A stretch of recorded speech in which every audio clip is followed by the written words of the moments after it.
वो उसका भंडारे चलते रहते, महात्मा लोग आते रहते,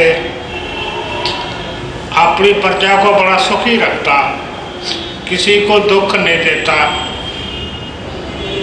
बड़ा कल्याणकारी राजा था। एक दफा भंडारा लगा हुआ था, महात्मा लोग आ रहे थे, दो महात्मा आपस में बात कर रहे थे। एक बोला, ये जो राजा है ना, ये बड़ा अच्छा राजा है, ये बड़ा कल्याणकारी राजा है, ये प्रजा को बड़ा सुख देता है और महात्मा लोगों की सेवा करता है। दूसरा बोला, अगर इसका मेल बैलगाड़ी वाले महात्मा से हो जाए तो इसका कल्याण हो जाए, इसको भगवान की प्राप्ति हो जाए। ऐसा जो अच्छा आदमी होता है उसको थोड़ा ब्रह्म ज्ञान हो जाए तो वहाँ से इसको ब्रह्म ज्ञान मिल सकता है, तो इसका कल्याण हो जाएगा। ये बात राजा ने सुन ली। वो चले गए महात्मा। बाद में उसने वजीरों को कहा, वो बैलगाड़ी वाले महात्मा को ढूंढो। अब वो ढूंढने के लिए वजीरों ने अपने आदमी भेज दिए और आकर बताया कि बैलगाड़ी वाला महात्मा नहीं मिला। राजा बोला, कहाँ ढूंढा था? जी बड़े बड़े आश्रमों में, बड़े बड़े राजमहलों में, जहाँ बड़ी बड़ी दुनिया आपकी जाती है, वहाँ बड़े बड़े शासक होते हैं, वहाँ ढूंढा। राजा बोला, बड़े बड़े महलों में ढूंढा, तभी तो मिला नहीं। ये महात्मा कहीं कुटिया में मिलेगा, कुटिया में देखो। ढूंढते ढूंढते वो मिल गया। बोले, जी महात्मा मिल गया है और अपने ही राज्य में है।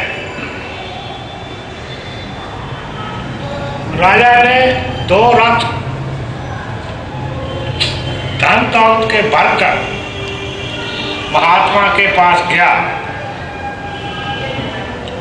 बोला, मेरे को ब्रह्म ज्ञान दो और ये धन दौलत मैं आपको देता हूं।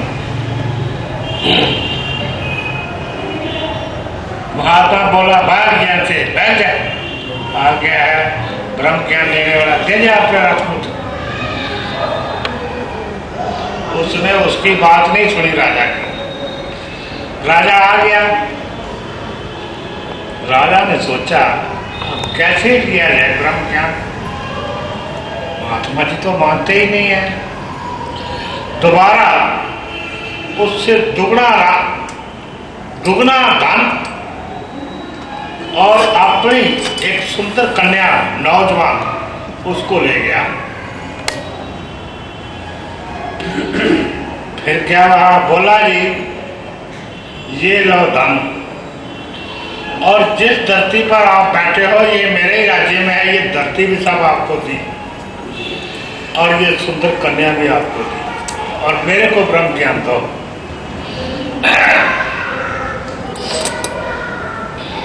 कन्या को बुलाकर कन्या का मुंह पकड़कर ऊपर करता हुआ बोला, महात्मा बोला, ये तो मेरी बेटी है, इसकी शादी तो राजकुमार से कर दो और ये धन वगैरह जो है अपना वापस ले जाओ। मैं अब जान गया हूं कि तेरे को ब्रह्म ज्ञान की जिज्ञासा है और तेरे को ब्रह्म ज्ञान जरूर दिया जाएगा और तुम्हारा कल्याण होगा। हमें इस दुनिया में जन्म दिया है, हमें ये नहीं पता है कि हमारा कल्याण किसमें है। पहले आप इतिहास पढ़ के देख लो, अपने राजे महाराजे भारतवर्ष के इस मालिक की प्राप्ति के लिए जो है वो कितना कुछ करते थे। यहाँ तक कई राजे होते थे, उनके पास महात्मा आते थे ज्ञान लेने के लिए। यहाँ तक था। आजकल के टाइम में इस चीज की कोई चिंता नहीं है। आजकल के टाइम में बड़ा भगवान को प्राप्त करना एक अलग ही रास्ता बना दिया है। नदियों में जाके स्नान कराओ, सारे पाप खत्म। तो क्या जरूरत है ब्रह्म ज्ञान की? पैसे तो लगने हैं, कितने तो पैसे लग जाएंगे। त्रिवेणी में चले जाओ इलाहाबाद, स्नान करो, गंगा में स्नान करो, सारे पाप खत्म। बड़ा आसान काम है, जरूरत नहीं है ब्रह्म ज्ञान की। इस तरह से ऐसी ऐसी बातें बहुत सी बना दी गई है। इंसान गुमराह हो गया है। इंसान को ये नहीं पता कि ब्रह्म ज्ञान क्या होता है, मेरा किसमें कल्याण है। ब्रह्म ज्ञान के लिए पहला ये पता होना चाहिए कि मैं कौन हूं,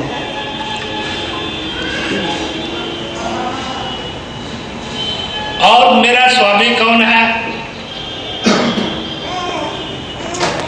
हम कहते हैं कि मेरे को पता है मैं कौन हूं, मैं को बेवकूफ हूं जो मेरे को इतना ही नहीं पता कि मैं कौन हूं। मैं किसी को कहता हूं कि तू कौन है, वो कहता है मैं गंगाराम हूं। मैं कहता तू गंगाराम है, तो गंगाराम नहीं है। कहता है जी मैं गंगाराम हूं। वो अपने माँ बाप को ले आता है, अपने बहन भाइयों को ले आता है, अपने रिश्तेदारों को ले आता है। कहता है जी पूछ लो इनसे कि मैं गंगाराम हूं। उसके माँ बाप कहते हैं हाँ जी हमारा लड़का है, इसका नाम गंगाराम है। उसके रिश्तेदार कहते हैं हाँ जी ये गंगाराम है। उसके अड़ोस पड़ोस कहते हैं हाँ जी ये गंगाराम है। मैं कहता हूं कि ये गंगाराम नहीं है। आज क्या नतीजा निकलेगा, क्योंकि सारे ही लोग एक तरफ हो गए। उसके सारे रिश्तेदार भी कह रहे हैं, उसके माँ बाप भी कह रहे हैं, उसके अड़ोसी पड़ोसी भी कह रहे हैं कि ये गंगाराम है। मैं कहता हूँ गंगाराम नहीं है। तो सारे ये क्या क्या कहेंगे कि ये महात्मा ही पागल है, यह मूर्ख है। जब सारा हमें पता है, माँ बाप कहते हैं हमारे हाथ में ये पैदा हुआ, पाला, पोसा, सब कुछ किया, और बहन भाई कहते हैं, अड़ोसी पड़ोसी कहते हैं, ये कहते हैं गंगाराम ही नहीं। हमने रिश्ता जो है शरीरों से जोड़ लिया है। हम शरीर को सब कुछ समझे बैठे हैं। वो गंगाराम जो है शरीर है, शरीर का नाम गंगाराम है। अब उनके समझने का और मेरे समझने का फर्क है। वो तो गंगाराम शरीर को कह रहे हैं, मैं गंगाराम शरीर को नहीं। शरीर के अंदर कौन बैठा है, मैं उसकी बात कर रहा हूं। अंदर कौन बैठा है, एक शरीर के अंदर कौन है? शरीर के अंदर जो आत्मा बैठी है, मैं ये कह रहा हूं तुम नहीं जानते ये गंगाराम है। अब जो भी हमारे नाते हैं वो शरीर के साथ ही है। शरीर के अंदर कौन रहता है? वो जो आत्मा परमात्मा शरीर के अंदर रहता है, उससे हमारा कोई नाता नहीं है। अब बेटा है जो कहते हैं गंगाराम, तो बचपन से जब से पैदा हुआ उनका प्रेम किससे बना? शरीर से बना। अंदर जो बैठा है चेतन, जो सदा अमर है, उससे तो कोई वास्ता नहीं है, ना पता है वो कौन है कौन नहीं। शरीर से ही प्रेम है, और शरीर प्रकृति है, जड़ है। ये आकाश धरती जल वायु अग्नि, ये 5 तत्व से ये शरीर बना है, और ये 5 तत्व से मिल जाना है। जब शरीर खत्म होता है तो 5 तत्व से बना है, 5 तत्वों में मिल जाता है। आकाश का आकाश में मिल जाएगा, धरती का धरती में मिल जाएगा, जल का जल में मिल जाएगा, वायु का वायु में मिल जाएगा, अग्नि का अग्नि में मिल जाएगा। तो अंदर जो बैठा है वो, उसके बारे में तो पता ही नहीं, ये तो प्रकृति है। तो हमारा नाता प्रकृति के साथ है। हम जो कहते हैं तुम कौन हो, मैं गंगाराम, ये शरीर को हम गंगाराम कहते हैं। इसके अंदर यानी हमें अपने आप का नहीं पता, हमें अपने आप का पता नहीं कि मैं कौन हूं, और ना रिश्तेदारों का पता मैं। अब ये तो बताओ, जब बच्चा पैदा हुआ वो कहां से आया, वो कौन था, उसकी कौन सी जात पात थी, वो कहां से आया, वो कैसे आया, उसने किधर जाना, किधर से आया, कौन भेजने वाला। कोई आदमी मरता है तो शरीर तो यही जला दिया जाता है, आत्मा तो अमर है। अब एक जन्म में कोई मरा तो परिवार छोड़ के ही जाएगा। कोई भी मरता है अपना परिवार छोड़ के जाता है, उसके बहन भाई भी होते हैं, बेटे बेटियां भी होते हैं, पोते पोतियां भी होते हैं, धन भी होता है, मकान भी होता है, सब कुछ होता है। वो छोड़ के ही तो जाता है, और किसके यहाँ पैदा होता है वो जाके, उसको भी नहीं पता। आगे किसी माँ के पेट में जाता है तो पिछले जन्म में हम कौन थे, कौन सा माँ बाप था हमारा, कौन से बहन भाई थे हमारे, कौन से रिश्तेदार थे, अमीर थे या गरीब थे, राजे थे या फकीर थे, क्या थे हम, कौन सी हमारी जाति पाति थी, कौन सा मत था, ईसाई थे, मुसलमान थे, कौन थे। और अब यहाँ पैदा हुए, यहाँ किसी माँ के पेट में आ गए, तो पीछे छोड़ के ही आए थे और अब भी छोड़ के ही जाना है। तो हम उस शरीर को कहते हैं गंगाराम। तो जब आदमी मरता है तो शरीर तो वहीं पड़ा रहता है, शरीर तो वहीं पड़ा रहता है। आंखें काम नहीं करती, नाक काम नहीं करता, हाथ काम नहीं करते, पाँव काम नहीं करते, कोई चीज काम नहीं करते, सुन्न हो जाता है। वो गंगाराम बोलता क्यों नहीं? वो सारे, जिसको हम सारी आयु गंगाराम समझा, हमारा उसके शरीर से ही वास्ता था, हमारा उसका शरीर से ही नाता था, शरीर से ही प्रेम था। तो वो शरीर तो हमारे पास ही पड़ा है, तो फिर क्यों रोते हो, क्यों चलाते हो? कौन चला गया? जो चला गया उससे तो हमारा आज तक नाता ही नहीं था, हम तो उसको आज तक जाना ही नहीं है, ना हमने पहचाना, ना हमें पता, ना हमारा उससे कोई प्रेम, ना उससे लगाओ। तो रोते किसको, किसको रोते हो? गंगाराम को। गंगाराम तो वहीं पड़ा है। अब ये जो अंदर जी बैठा है, हम अपने आप को नहीं जानते, हम आत्मा है, और हमारा जो मालिक है, स्वामी है, वो परमात्मा है, परमेश्वर है। ये शरीर एक घर है, इसके अंदर पति पत्नी का जोड़ा रहता है, एक आत्मा रहती है, एक परमात्मा रहता है, ये दोनों ही रहते हैं। तो जब से हम परिवार में आए, हम या हमारा परिवार, न हम अपने आप को जानते हैं, न परिवार वालों को जानते हैं। वैसे हम कहते हैं ये मेरा बाप है, ये मेरी माँ है, ये भाई है, बंधु है, बेटा है, बेटी है, पति है, पत्नी है, मैं पड़ा हूं। अरे ये जिसको तू कहता है ये तो सारी प्रकृति है, ये तो मिटने वाली चीज है। जो आया है उसने जाना है। तुम लोग यहाँ सत्संग के लिए आए हो तो वापस अपने घर में जाओगे। जो आया ही नहीं उसने जाना कहाँ है? जो आया ही नहीं उसने जाना कहाँ है? जो पैदा हुआ है वो मरेगा, जो पैदा ही नहीं हुआ मरेगा कैसे? ये शरीर ही पैदा होता है और शरीर ही मरता है। आत्मा तो न पैदा होती है न मरती है, ये तो सदा अमर है। तो हमें इस मानव का चोला मिला है तो हमें यही नहीं पता कि मैं कौन हूं। कितने अफसोस की बात है। जिसको यही होश नहीं है, जिसको यही पता नहीं है कि मैं कौन हूं, तो वो क्या करेगा भक्ति?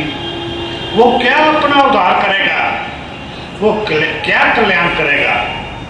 वो तो नरकों में ही जाएगा। उसका रास्ता सीधा नरकों का ही है। क्योंकि जो आदमी समझता है, जो जानता है, जो ज्ञानी है, वो तो सोच समझ के चलेगा। और जिसको पता ही नहीं कि मैं कौन हूं, एक पागल है। और पागल घर बार छोड़कर दूर चला गया घर से। घर वालों को चिंता हो गई, आया हमारा बेटा।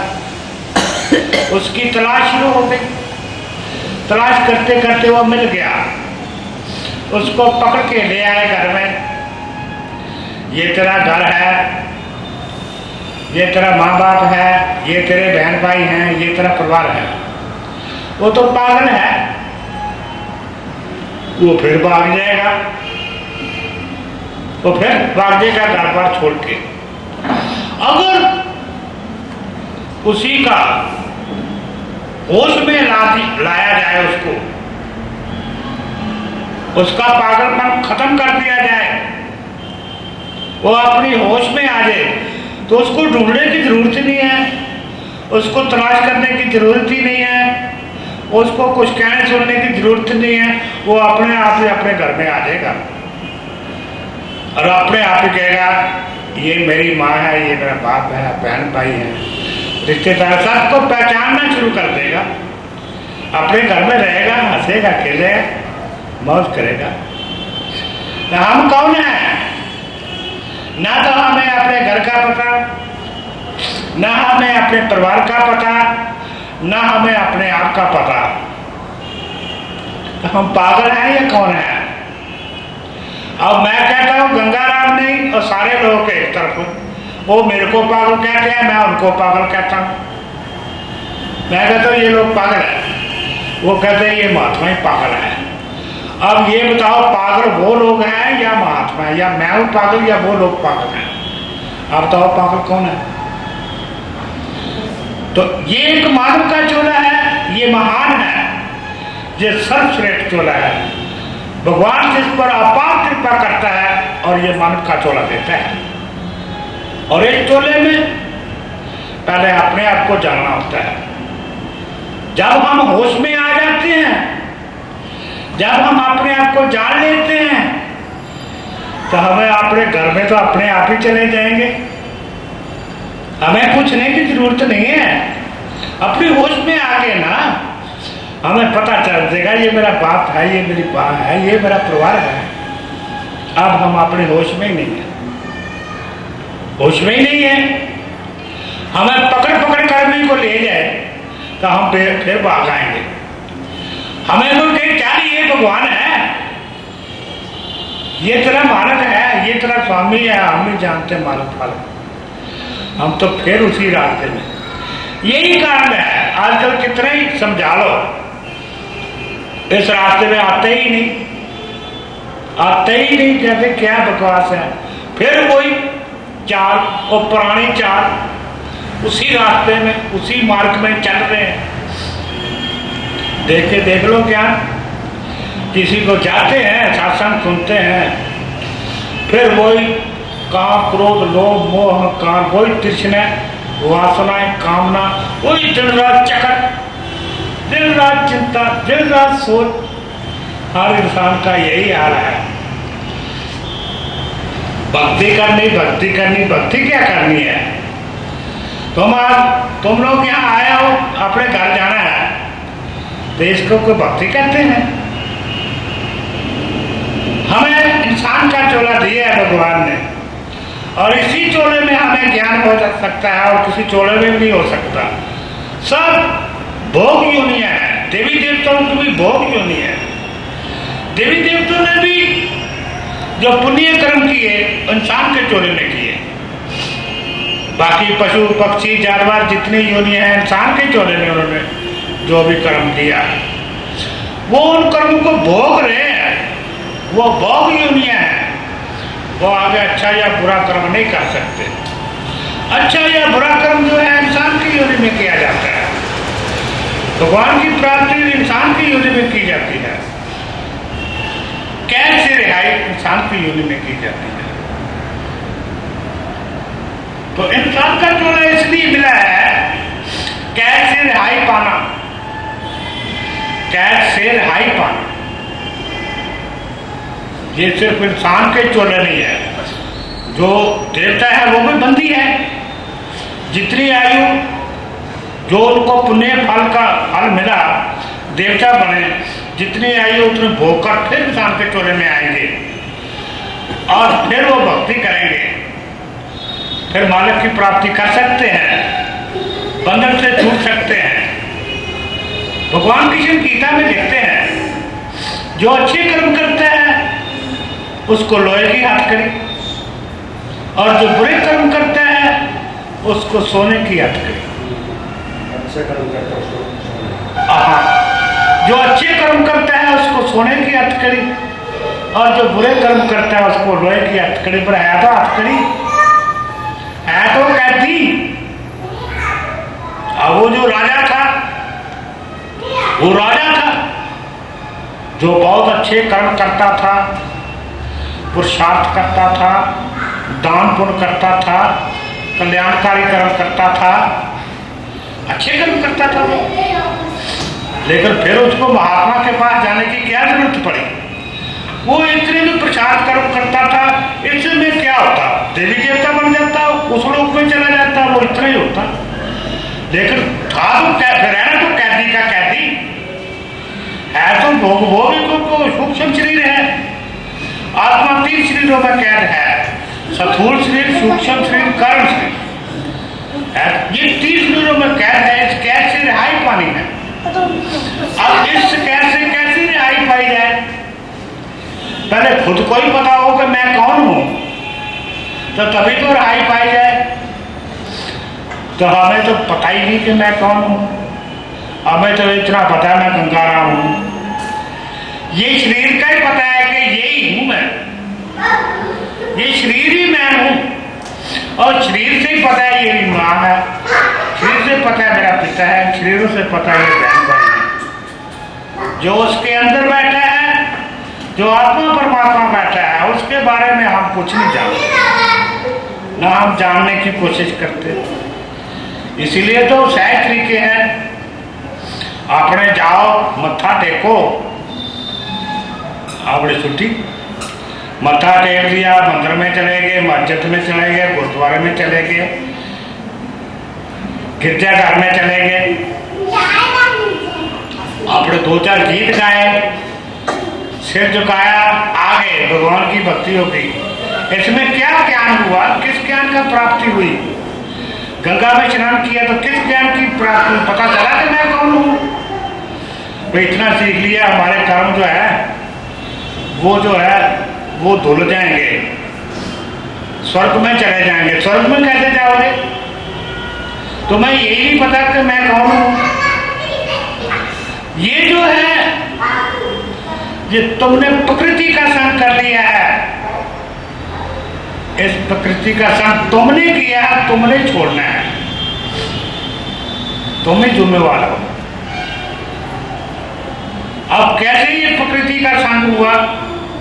कैसे मैं अपने आप को शरीर मानता हूँ और कैसे शरीरों को मैं सब कुछ मानता हूँ, और चिंतन दिन रात प्रकृति का ही हो रहा है,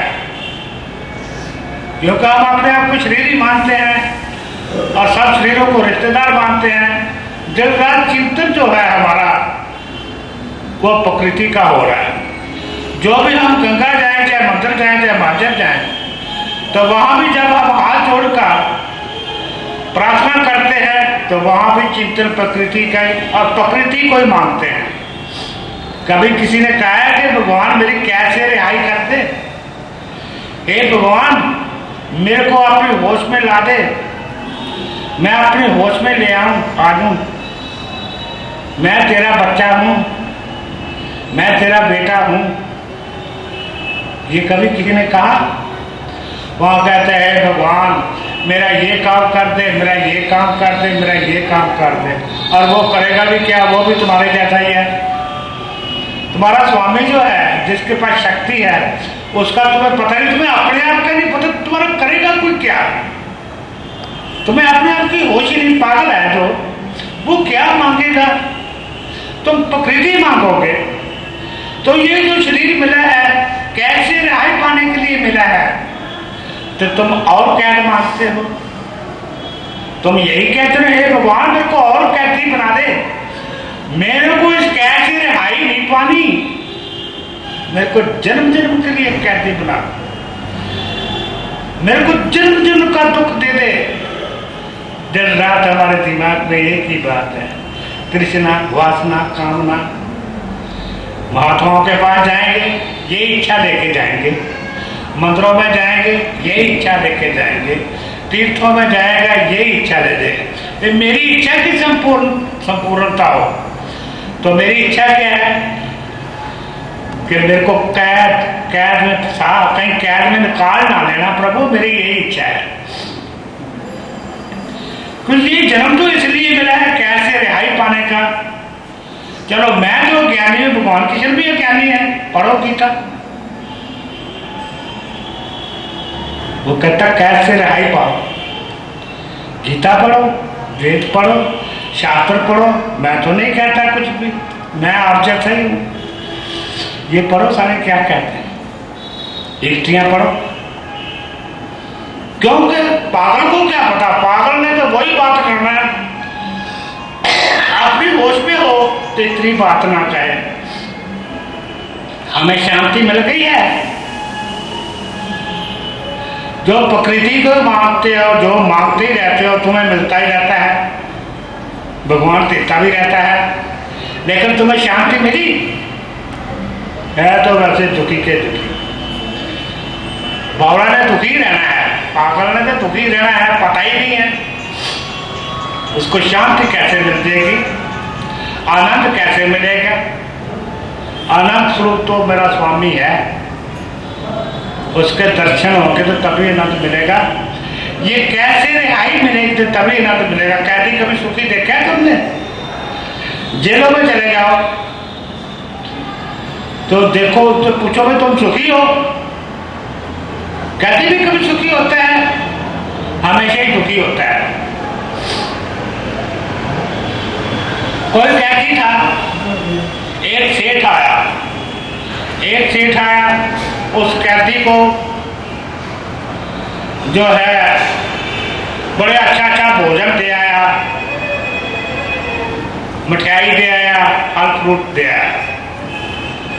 दूसरा सेठ आया, उसने बड़े अच्छे वस्त्र दे दिए, दाम दौलत दे दिया उस कैदी को। तीसरा सेठ आया, उसने चाबी ली और ताले को लगा के ताला खोल के आजाद कर दिया,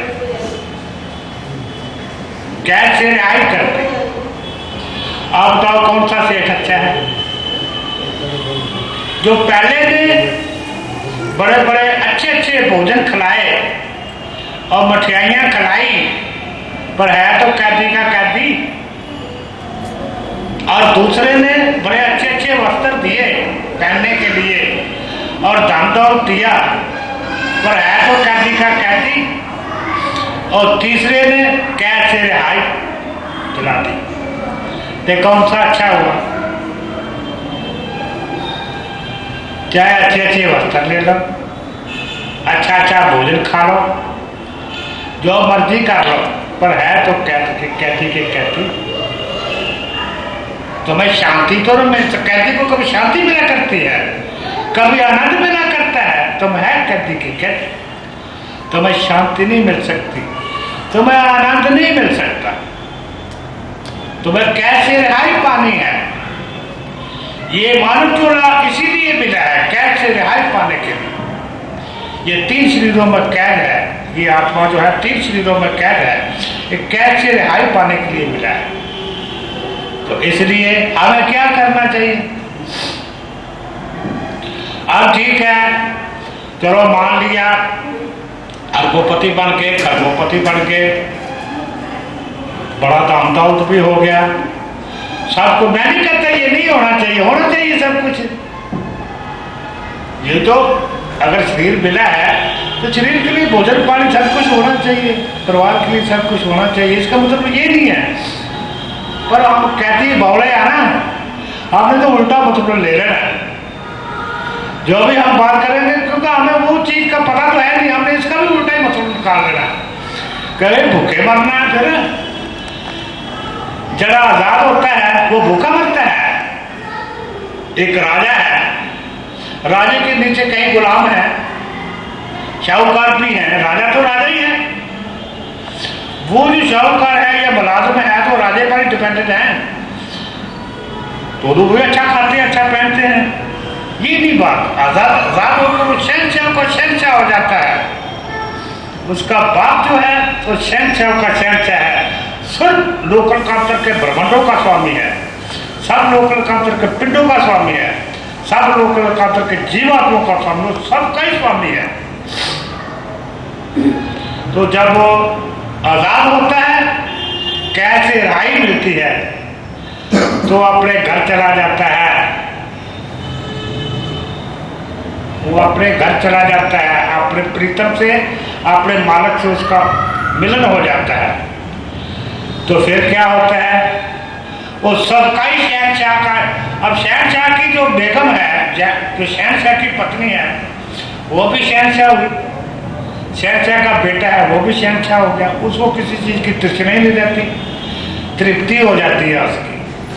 जब मानव की प्राप्ति जो करता है वो इस लोक का, इससे भी बड़ा लोग, उससे भी बड़ा लोग, उससे भी बड़ा लोग, उससे बड़ा, सब लोगों का स्वामी हो जाता है।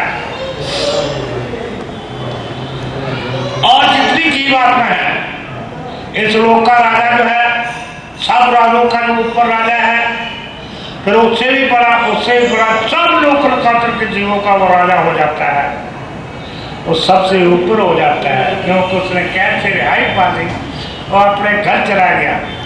और सदा सदा के लिए आनंद मिलता है, अनंत को भोगता है, सदा सदा के लिए अनंत को भोगता है। दुख क्लेश का नाम निशान नहीं रहता ना, उसके किसी भी तरह का दुख नहीं रहता, सदा सदा के लिए दुख मिट जाते हैं, आनंद ही आनंद रह जाता है। यहाँ दुख ही दुख, अशांति शांति, वहां शांति मिलती है। और यहाँ चाहे करोड़ोपति बन के, चाहे अरबोपति या खरबोपति या गरीब या अमीर है, तो कहती का कहती है, तो दुखी का दुखी, दुख तो नहीं मिटा। इसलिए राजा लोग थे, राज करते थे, ये थोड़ा वो राज छोड़ देते थे, लेकिन वो कैसे भी रिहाई पा लेते थे और मालिक की प्राप्ति करते थे। राजा जनक था, जब उसको ज्ञान हुआ, जब उसके गुरु ने उसको ज्ञान दिया, वो कैसे रिहा हो गया। तो रहा तो फिर भी राजा ही वो जो है अष्टावक्र उसका गुरु था। अष्टावक्र अपनी मां के पेट में था, तो उसका बाप जो है उसकी माँ को ज्ञान की बातें सुनाया करता। पहले ये रिवाज होया करता था कि जब माँ के पेट में बच्चा होता था तो उसको ज्ञान की बातें सुनाते थे, गीता पढ़ते थे, ताकि बच्चा ज्ञानवान पैदा हो। अब वो बच्चा पेट से ही बोल पड़ा, पिताजी यहाँ गलत। अब उसके पिता को क्रोध आया, और तू अभी माँ के पेट से बाहर तो निकला, तू माँ के पेट के अंदर ही मेरा मुकाबला करने लगा है, तू कहता है यहाँ गलत। उसने उसको श्राप दे दिया, जा 8 अंगों से टेढ़ा पैदा होगा। अब अष्टावक्र जब पैदा हुआ 8 अंगों से टेढ़ा, अब राजा जनक ने बड़े बड़े ऋषि मुनि, बड़े बड़े विद्वान वहां बैठा रखे थे। वो कहता था मेरे को ब्रह्म ज्ञान दो। नौकर चाकर छोड़ रखे थे, बड़ी उनकी टहल सेवा होती थी, पर आश्रम में नहीं जाने देता था, अपने घरों में नहीं जाने देता था। और खूब टहल सेवा हो रही थी, रोज के रोज सभा लगती, क्या मेरे को ब्रह्म ज्ञान दो। अष्टावक्र 12 साल का हो गया, तो एक दिन अपनी माँ से बोला, माँ पिताजी कहाँ गए? माँ बोली वो तो राजा जनक ने कैद कर रखे हैं। कहता कैद क्यों कर रखे हैं? कई ऋषि मुनि वहां बैठे हैं, कई संत महात्मा को उन्होंने बता रखा है। वो कहता है मेरे को ब्रह्म ज्ञान तो कैद तो नहीं थी, वो अच्छी टहल सेवा करता था राजा जनक। अब तो संत महात्मा और ऋषि मुनियों को तो बड़ी टहल सेवा करते हैं राजे महाराज, नौकर चाकर थे। सिर्फ इतने कहता था आप आश्रम में न जाओ, मेरे को ज्ञान दो, इतनी बात। अष्टावक्र बोला अच्छा ठीक है, मैं ज्ञान दूंगा।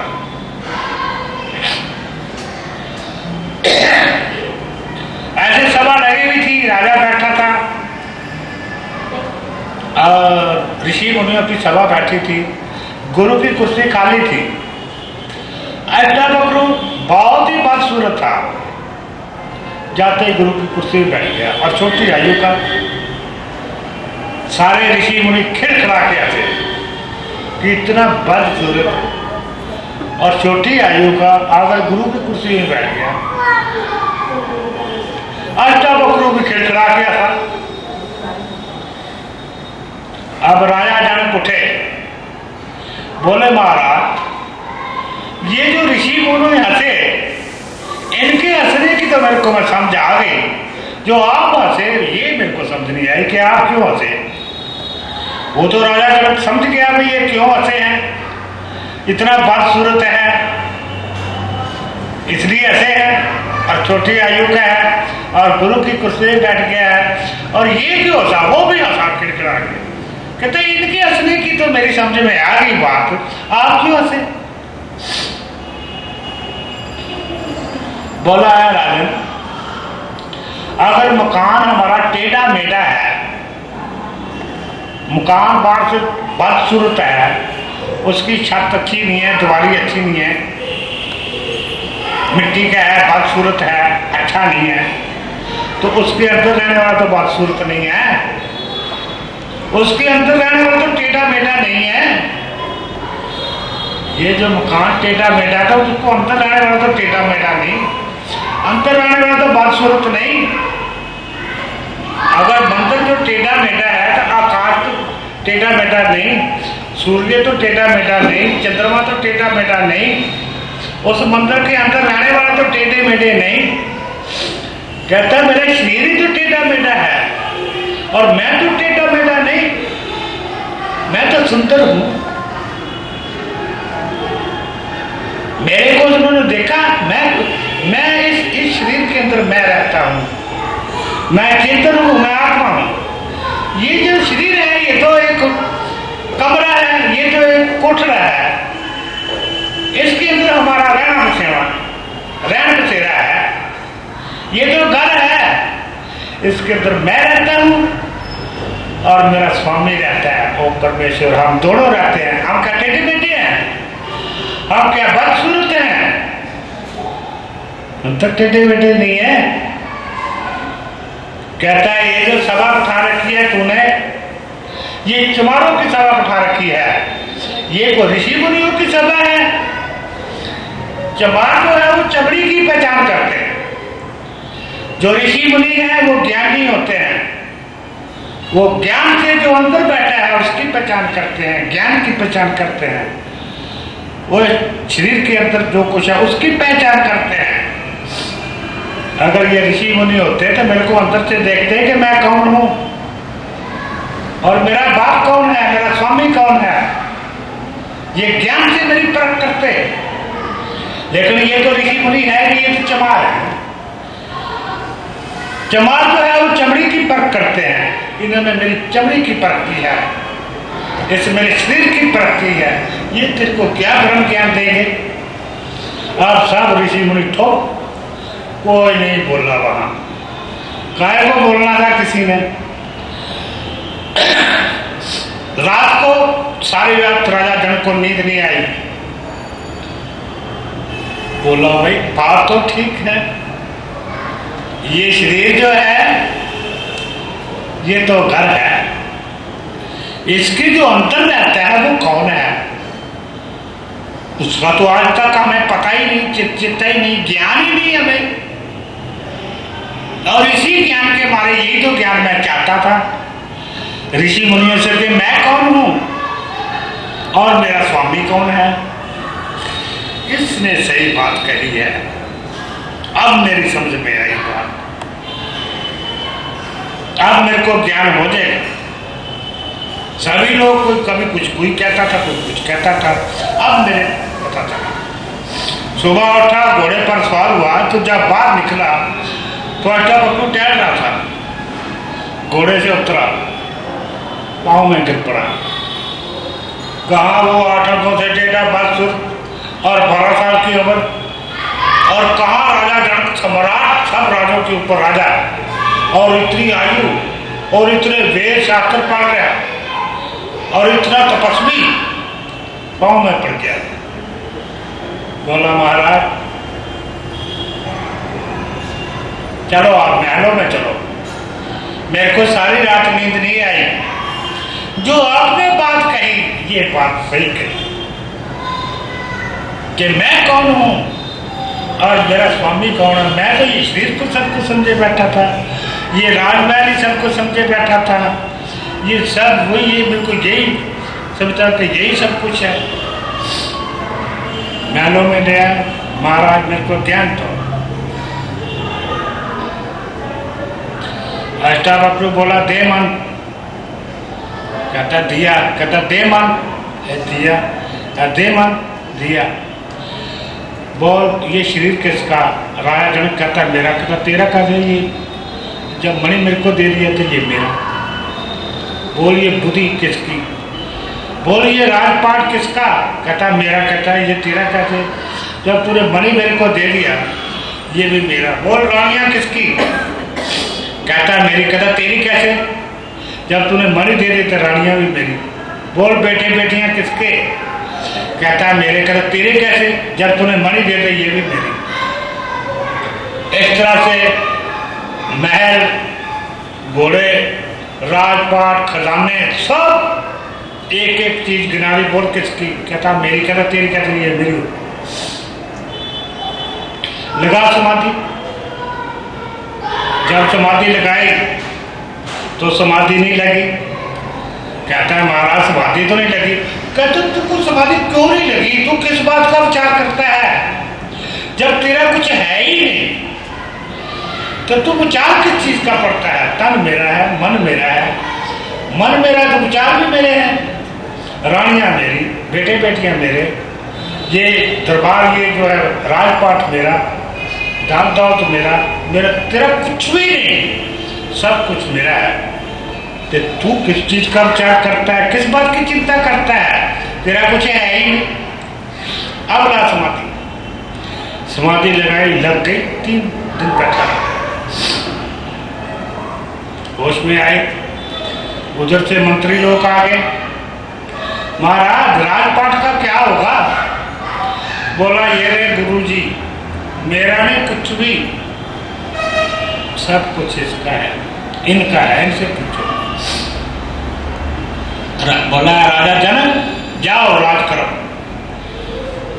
जाओ।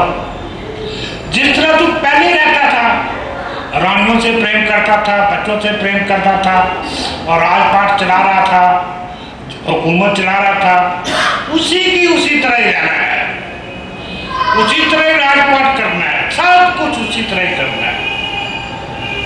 सिर्फ क्या फर्क है, पहले तो कहता मेरा मेरा मेरा, अब मेरा मेरा नहीं कहना, अब कहना सब तेरा। स्वामी ये सब कुछ तेरा।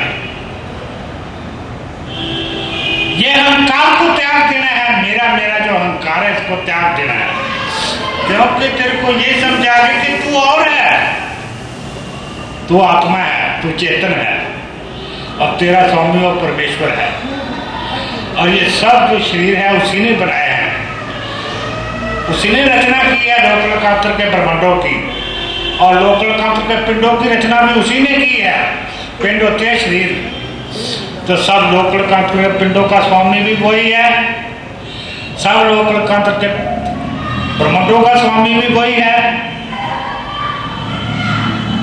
और इस आत्मा का स्वामी भी वही है, सब कुछ वही है, तेरा नहीं कुछ भी। तूने तो उसकी शरण में रहना है, उसकी रजा में रहना है, उसका हुक्म मान रहा है, वो जो कर रहा है वो ठीक कर रहा है। ये ज्ञान का हासिल करना है, तू शरीर नहीं है, तू चेतन है, तू आत्मा है, वो भी चेतन है, वो आत्मा है, उससे प्रेम करना है, और वो सभी में है, सभी शरीरों में है, आत्मा भी सभी शरीरों में है। जो तेरी प्रजा है, प्रजा में जितने भी हैं नर और नारी, सबके अंदर उस मालिक के दर्शन करने हैं कि इसमें भी मेरा प्रीतम है, इसमें भी प्रीतम है। सबके अंदर आत्मा के दर्शन करने हैं, अपनी रानियों के अंदर भी, अपने बेटे बेटियों के अंदर भी, अपने नौकरों के अंदर भी, अपने प्रजा के अंदर भी, सबके अंदर तू ही तू है। शरीर को नहीं देखना, शरीर के अंदर कौन बैठा है, उस आत्मा परमात्मा को देखना है, सभी से प्रेम करना है, सभी से। जब हम सभी में उसको देखेंगे, फिर ना किसी की चुगली करेंगे, ना निंदा करेंगे, ना बुराई करेंगे, ना कोई बुरा कर्म करेंगे, फिर तृष्णा वासना कामना भी नहीं रहेगी। जब मालिक ही वो है, जब सब कुछ उसका है, तो हमें किसी चीज की कमी भी नहीं रहेगी। राजे के राजे ही बने रहेंगे, सिर्फ होश में आ जाएंगे। जिस तरह मैंने कहा, वो पागल जो है ठीक हो जाएगा तो अपने आप अपने घर में आ जाएगा। अब हम पागल हैं, जब हम होश में आएंगे तो यही कर लेना है, यही परिवार लेना है, यही बेटे बेटियां रहनी है, यही गृहस्थी रहना है, यही कारोबार रहने हैं। फिर हम होश में आ गए, फिर हमारे अंदर अहंकार खत्म हो जाता है, फिर हर एक के अंदर उस मालिक को देखते हैं, उस आत्मा को देखते हैं, सबसे सच्चा प्रेम करते हैं। फिर जो है किसी से नफरत नहीं रहती, किसी से द्वेष नहीं रहता, किसी से हम झगड़ा नहीं करते, निर्वैर, किसी से वैर नहीं रहता, सभी से प्रेम करते हैं। क्यों? किसी से झगड़ा करेंगे, किसी की चुगली करेंगे, किसी निंदा करेंगे, किसी की बुराई करेंगे तो अपने मालिक ही करेंगे। जिसके हम झगड़ा करेंगे उसके अंदर हमारा मालिक बैठा है, जिसकी हम चुगली करते हैं उसके अंदर हमारा प्रभु बैठा है, जिसकी हम निंदा करते हैं उसके अंदर हमारा प्रभु बैठा है। फिर हमें ब्रह्म ज्ञान हो जाएगा, श्रेष्ठ कर्म करेंगे, बुरे कर्म जो है खत्म हो जाएंगे, भस्म हो जाएंगे, तो फिर हमें अंतर का ज्ञान हो जाएगा। जन्म जन्म के लिए हमारा कल्याण हो जाएगा, हम मालिक की प्राप्ति कर लेंगे, हमारी कैद से रिहाई पा लेंगे। तो अब हम गंगा स्नान कर आए, हमारे पाप तो लगे, ये तो पता नहीं भाई तू कौन है, कहाँ का रहने वाला है, कहाँ का वासी है, तो कहाँ से आया है, कहाँ जाना है। तुम्हें पता है तुम कहाँ से आए हो और कहाँ जाना है? पता है किसी जो तुम्हारा परिवार हो कहाँ से आ रहे हैं, पैदा हुए हो कहाँ से आए हैं और कहाँ जाना है? यही नहीं पता। वैसे हम समझदार हैं, ये कोई समझदारी नहीं। जब ब्रह्म ज्ञान होगा तो हमें पता होगा, कि ये हमारा कौन कहाँ से आया, कहाँ जाना है, हमें अपना ही पता होगा हमारा घर क्या कौन सा है, हमने कहाँ जाना है। तो इसलिए होश में आओ, जागरूक हो जाओ, अपने आप को पहचानो, अपने आप को जानो, फिर अमन मिलेगा, शांति मिलेगी, खुशियाँ मिलेगी, आनंद मिलेगा। जिसको अपने होश में ही नहीं है उसको क्या पता शांति क्या होती है।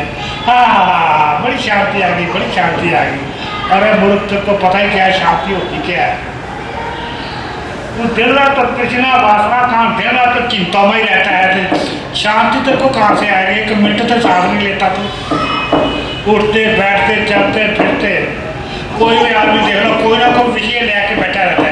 कभी किसी विषय को लेकर चिंता, कभी किसी विषय को लेकर चिंता, कभी किसी विषय को लेकर। हाँ, मेरे को बड़ी शांति आ गई। तो शांति कहाँ से आएगी, कैसे शांति आ जाएगी। तो चिंता में ही रहता है, सोते उठते बैठते जागते तू तो चिंता में ही रहता है। कोई ना कोई विषय लेके चिंता में डूबा रहता है। तो चिंता में जो रहता है उसको शांति मिल जाएगी, उसको आनंद मिल जाएगा।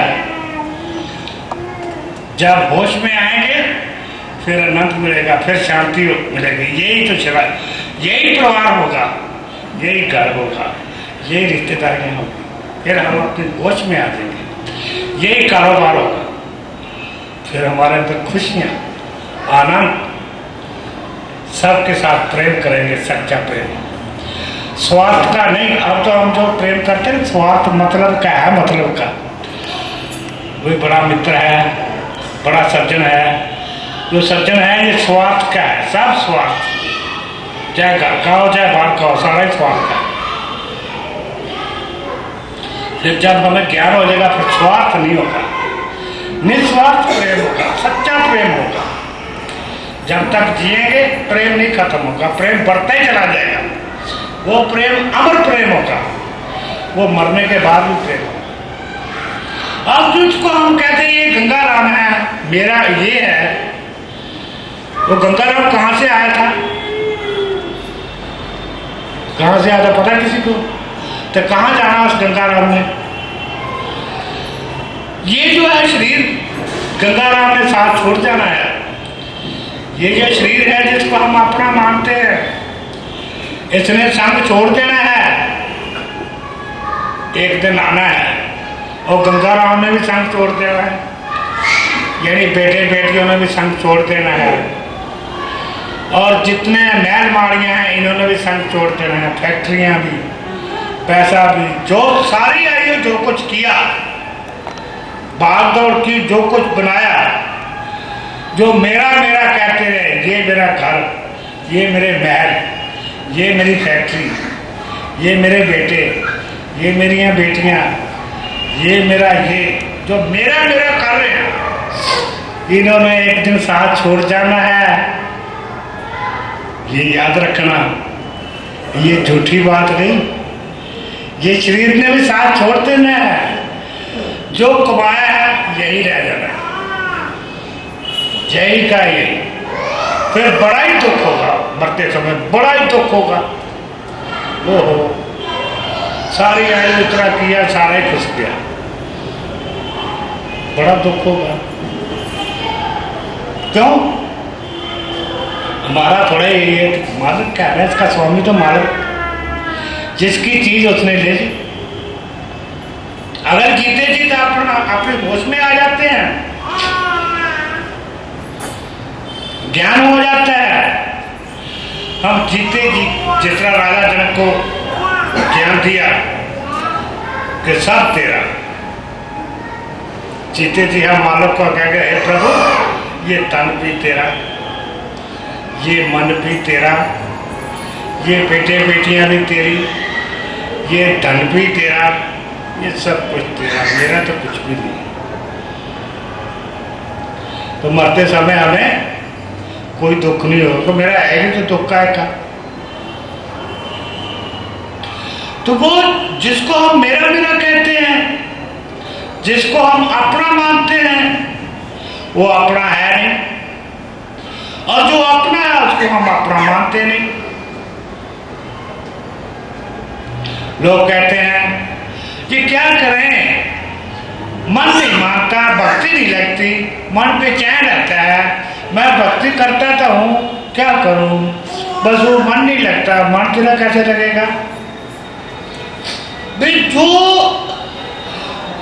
जो अपने हैं, अपने को तो हम अपना मानते नहीं, तो जो अपना नहीं है उसको हम अपना मानते हैं। ये सारी दुनिया मानता ही है। जिसको हम अपना मानते हैं उससे हमारा प्रेम हो जाता है, और उसका चिंतन अपने आप ही होता है, उसका चिंतन करने की जरूरत ही नहीं है। और जिसको अपना नहीं मानते उसका चिंतन कैसे होगा भाई, उसका सिमरन कैसे होगा?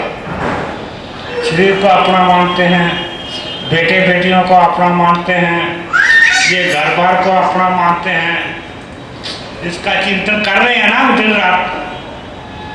बेटा चला जाए तो चिंतन करने की जरूरत नहीं है। बेटा किसी का घर से चला जाए तो माँ चिंतन करती है, बाप चिंतन करता है, अपने आप ही होता है। क्यों? वो मेरा है, उसको अपना मान लिया, ये मेरा है। उसके साथ जिसको हम अपना मान लेते हैं उससे प्रेम हो जाता है। जिससे प्रेम हो जाता है उसका चिंतन अपने आप होता है, उसका सिमरन अपने आप होता है। वो बेटे का सिमरन अपने आप होता है ना, करने की तो जरूरत नहीं है, ना करना चाहे तभी होता है, क्योंकि हमने उसको अपना मान रखा है। जिसको अपना मान लेते हैं उसका प्रेम हो जाता है। वो जो अपना है उसको हम अपना मानते ही नहीं है, तो उससे प्रेम कैसे होगा? तो फिर उसका सिमरन कैसे होगा? जिसको हम अपना ही नहीं मानते उसका सिमरन कैसे होगा? वो अपना है। जब हम पैदा नहीं हुए तब भी वो हमारे साथ था, वो परमेश्वर आत्मा के साथ था, अब भी वो हमारे साथ है, मरने के बाद भी वो हमारे साथ होगा। तो वो अपना हुआ, वो हमेशा वो कभी भी हमारा साथ नहीं छोड़ता, और मेरा हमेशा ही हमारे साथ। तो ये जो जिसको हम अपना मानते हैं, पैदा होने से पहले ये हमारे साथ नहीं थे, था ये परिवार, या ये शरीर था तुम्हारा पैदा होने से पहले, ये वाला शरीर और ये परिवार सारा था, ये सारा धन दौलत जो कुछ भी है ये था पैदा होने से पहले। पैदा होने से पहले भी ये हमारे साथ नहीं था, ये शरीर भी नहीं था, और मरने के बाद भी ये हमारे साथ नहीं रहेगा। ये शरीर भी नहीं रहेगा, ये धन दौलत, ये बेटे बेटियां कोई नहीं रहेगा। तो फिर अपना कौन हुआ? असली साथी कौन हुआ? वो जो हमारा पैदा होने से पहले भी था हमारे साथ, वो जो परमेश्वर है, वो अब भी हमारे साथ है, और मरने के बाद भी हमारे साथ रहेगा। वो तो हमारा अपना नहीं। और ये जो है हमारा शरीर और ये जितने रिश्तेदार हैं, ये पैदा होने से पहले हमारे साथ नहीं थे, और मरने के बाद भी हमारे साथ नहीं रहेंगे। ये हमारे अपने, ये हमारे साथी। तो पागल है या आक्रामक है, ये समझदार है। जो अपना है उससे हम प्रेम नहीं करते, जो अपना नहीं उससे हम प्रेम करते हैं। जो सदा संग है, जो दुख सुख के टाइम हमारे काम आता है, हमेशा वही तो काम आता है। जब हमें बहुत दुख होता है ना, तो फिर हे प्रभु, फिर कैसे प्रभु याद आ जाता है। सुख में नहीं, दुख में कोई भी ले लो, फिर प्रभु याद आता है। एक दफा एक आदमी बोला, किसी महात्मा के पास गया, बोला महाराज मेरे को नामदान दे दो। बोला ऐसे है, कल मैं नदी किनारे जमुना में स्नान करने जाऊंगा, तो वहां आ जाना, वहां तेरे को नामदान दूंगा। अब वो जो आदमी नामदान देने वाला था वो मेरे जैसा था, चला दुबला पतला सा, कमजोर सा, और जो महात्मा नामदान देने वाला था वो बड़ा तगड़ा टकटा था।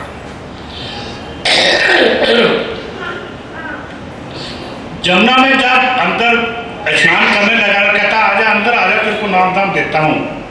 वो भी अंदर चला गया जमुना के, उसकी यहाँ गर्दन से पकड़कर उसको पानी के में डबो दिया।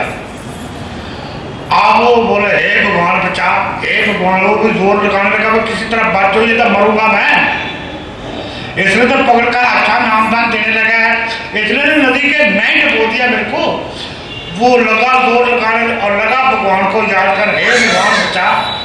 फिर ना कोई माँ याद रही, ना बाप याद रहा, ना बेटे बेटियां याद रही, ना दांताओं याद रहा, कुछ नहीं याद रहा है, भगवान ही रह गया। हे भगवान बचा, हे भगवान बचा। अब वो तो अपना जोर लगाए ऊपर को उठने की कोशिश करे महात्मा, फिर नीचे को। महात्मा जोर लगा रहा है कि इसको नदी के मैं, वो जोर लगा रहा है कि मैं नदी को ऊपर आ जाऊं। कसम काश होता रहा। आज जब आदमी के प्राण निकलने को आते हैं ना, तो अपना पूरा ही प्राण लगा देता है, भगवान का भी पूरा उस टाइम रटा लगाता है। उस टाइम तो साकी हो जाता है ना, आगे पीछे कुछ नहीं लगता है हमारा भगवान। ऐसे ऐसे टाइम में ना भगवान बहुत तो कोई रहता है जिनको हम अपना मानते हैं ना, उनका नाम नहीं आता। फिर इस टाइम तो फिर वही आ जाता है जिसको कभी सिमरन, जिसका जो हमारा अपना साथी नहीं। हे भगवान बचा, हे भगवान बचा। वो ऐसी भगवान की माया और छुड़ा के ना वो नदी के बाहर आ गया। महात्मा जी भी आ गए। महात्मा जी बोले आज तेरे को मैं नाम दान देता हूँ। वो दोनों हाथ जोड़ के बोला, ऐसे नाम दान से मैं बाज आया, मेरे को नहीं ऐसा नाम दान चाहिए, तू मेरा तो तेरे आगे हाथ जोड़ता हूँ। मैं वो कहता मेरे पास तो आप कहता मैं नहीं आता, मेरे को नाम दान चाहिए। महात्मा बोला चलो भाई ना सही, मेरे को एक बात तो था, जब तेरी गर्दन पकड़ के मैं तेरे को नदी के मैं घुसोड़ा था, और तेरे को क्या बच्चे याद आए? कहता ना। क्या पत्नी याद आई? कहता ना। क्या दांताउत याद आया? कहता ना। कोई फैक्ट्री याद आई? कहता ना। कोई घर बार आया? कहता ना। कोई रिश्तेदार आया? कहता ना। क्या याद आया तेरे को? कहते एक भगवान ही भगवान याद आया। क्या याद आया? हे भगवान बचा, हे भगवान बचा, हे भगवान बचा। कहता यही नामदान है, अपना वही है जो मुसीबत में भी काम आता है, हर टाइम काम आता है, जो सदा हमारे संग है, जो मरने से पहले भी था, अब भी है, मरने के बाद भी रहेगा, जो हमारा अपना है, जो आत्मा का स्वामी है, वही है, यही नामदान है। इसलिए भाई उस मालिक से जो तुम्हारा स्वामी है उसका सिमरन करो, उठते बैठते चलते उसी का सिमरन करो, ज्ञान का हासिल करो। आखिर कब तक? एक दिन तो जाना ही है, एक दिन जाना है। उसने ना तुम्हारे साथ के मोबाइल जो है नंबर नोट कर रखे हैं उसने, मोबाइल जो है ना हर साल के नंबर उसके पास नोट है, वो पता नहीं किस दिन उसने टेलीफोन आ जाना है। ये मत सोचो हमने कौन सा उसको नंबर दे रखा है जो हमारे को टेलीफोन नहीं आएगा, टेलीफोन कर देना उसने, कोई पता नहीं किस दिन नंबर आ जाएगा। इसलिए सिमरन करो और उसका अपना काम करो, घर में रहो, घर गृहस्थी में रहकर भक्ति होती है। जैसे तुम पहले काम करते हो वैसे ही करो, बिजनेस करो, बेटे बेटियों में रहो, सबसे प्रेम करो और उसका सिमरन करो। बल्कि जब तुम उसको जान जाओगे फिर तुम्हारा सही प्रेम होगा। अभी तो नकली है, अभी स्वार्थ का है, लड़ाई झगड़े भी हो जाते हैं परिवारों में, फिर लड़ाई झगड़ा भी होगा, फिर भरपूर प्रेम होगा परिवार में, क्योंकि सबका हिसाब तो मेरे स्वामी की है। अब तो कई बार अहंकार आ जाता है, मैं ही तो कमा के खिलाता हूँ तुम्हारे को, अब तो बड़ा रोग में है, अहंकार है। फिर पता लगता था मैं नहीं, सबको वही दे रहा है, मेरे को भी इनको। फिर हम घर गृहस्थी रह के सारे कार्य करते हैं, कर्म करते हैं और मालक की प्राप्ति करते हैं। भगवान कृष्ण ने गीता में कहा कि जंगलों में जाने की जरूरत नहीं है, घर गृहस्थी में रहकर मालक की प्राप्ति हो सकती है। इसलिए भाई ये रास्ता अपने आप को जानो, अपने आप को पहचानो कि मेरा स्वामी कौन है, और इसी जीवन में उस मालक की प्राप्ति करो, शांति मिलेगी, आनंद मिलेगा, यही मार्ग है।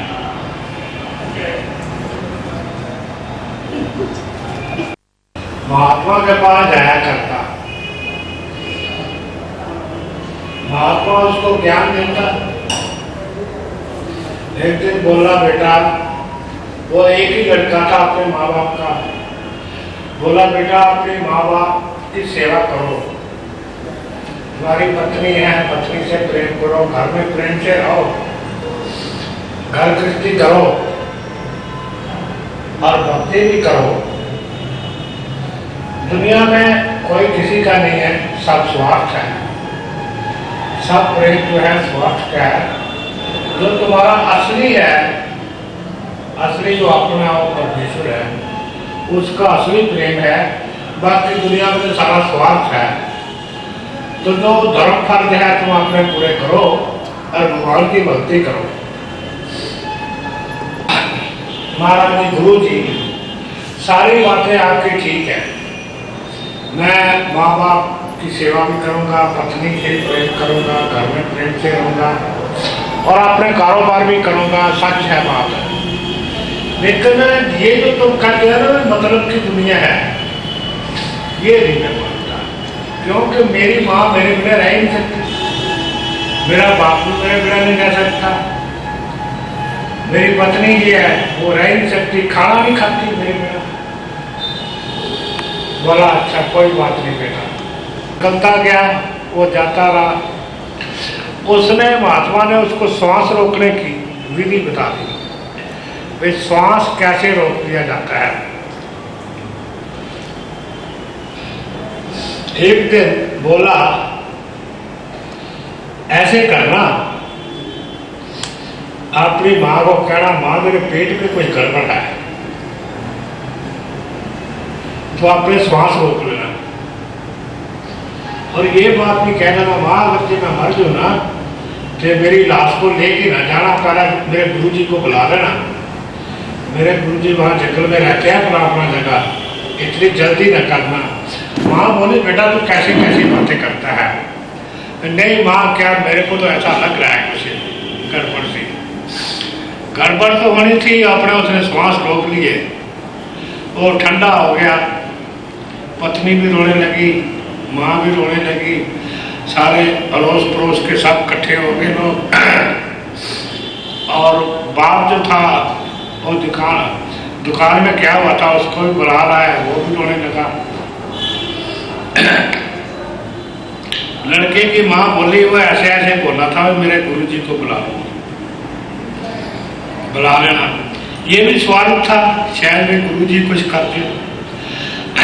गए, गुरुजी को बुला रहा है। गुरुजी ने एक पुड़िया बनाई, उसमें चीनी डाल दी, चीनी डाल के पुड़िया ले आया। गुरुजी बोले, जिंदा तो हो सकता है पर एक शर्त है, ये मेरे पास जहर की पुड़िया है, ये दूध में मिला के पी ले, एक मिला के पी ले, बाप पी ले, बाप मर जाएगा तो लड़का जिंदा हो जाएगा। अब करो कुर्बानी, दो कुर्बानी। ये बात सुन के ना अड़ोस पड़ोस वाले आस्ता आस्ता किसको लगे कहीं हमारा ही ना नंबर आ जाए। अब बाप से कहा गया, बाप कहता जी इतना लंबा चौड़ा कारोबार है और मैं जो हूँ, अगर मैं मर जाता हूँ तो कारोबार का क्या होगा। चलो लड़का तो मर गया, कोई बात नहीं, अब कारोबार इतना बड़ा है, इतना रोला, हाय बेटे हाय बेटे। फिर माँ से कहा गया, माँ भी बड़ा रो रही थी, अच्छा तू पी ले दूध, ये जहर डाल देता हूँ तो पी ले, तेरा लड़का जिंदा हो जाएगा। बोली, आए की सेवा करती हुई, बिजनेस है, नौकर चाकर हैं, सारे हैं और रिश्तेदार भी आते रहते हैं, तो मैं मर गई तो फिर ये सारी गड़बड़ नहीं हो जाएगी। चला बहू को बोला, बेटी तू पी ले। बहू बोली, मेरे पेट में बच्चा है, एक नहीं मरेगा दो मरेंगे, तो मैं मर गई तो सारी गड़बड़ हो गई, बच्चा भी मर जाएगा, तो वो तीनों ही नाट गए। फिर महात्मा जी बोले, अच्छा भाई तुमने पीते दूध लाओ, ये जहर जो है मैं ही पी लेता हूँ दूध में मिला के। पिताजी बोले, हाँ हाँ जी, महात्मा लोगों का तो काम है कल्याण करना, महात्मा लोगों का काम है कल्याण करना, और कल्याण करना चाहिए, पुरुषार्थ करना चाहिए। अब लगे शिक्षा देने वालों वाली।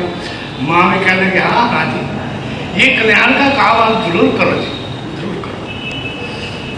पत्नी भी बोली, महाराज आपका तो उदाहरण नहीं, हम कभी नहीं भूलेंगे, आप कितना कल्याण का, आप कितना बड़ा आप कल्याण कर रहे हो और अपने कुरान दे रहे हो।